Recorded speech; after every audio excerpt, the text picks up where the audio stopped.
সচেতনতা বৃদ্ধিতে আমাদের পূজা কমিটির পক্ষ থেকে কয়েকটি সামাজিক বার্তা। আমাদের পরিবেশ আমাদের সুস্থ জীবনের চাবি অঙ্গীকার। পরিবেশকে পরিষ্কার ও পরিচ্ছন্ন রাখুন, পরিবেশ দূষণ রোধ করুন, জীবনকে আরো সুস্থ সবল রাখুন, জল সঞ্চয় করে রাখুন। আমাদের পরিবেশ দূষণের অন্যতম একটি ভয়াবহ দিক হল প্লাস্টিক বস্তু ব্যবহার।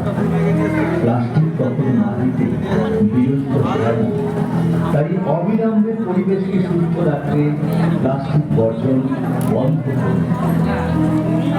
আমাদের প্রতিনিয়ত জীবনে গাছ হলো একটি অমূল্য সম্পদ, কিন্তু গাছের সংখ্যা কমে যাওয়ায় বিনষ্ট হচ্ছে পৃথিবীর ভারসাম্য।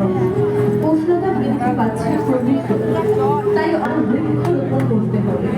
বর্তমান সময়ে ডেঙ্গু জ্বর একটি জ্বলন্ত সমস্যা। ডেঙ্গু জ্বর বর্তমানে মহামারীর আকার ধারণ করেছে, আর বদ্ধ জায়গায় জমা জল হলো ডেঙ্গু মশার আতুরঘর। তাই কোথাও জল জমতে দিবেন না।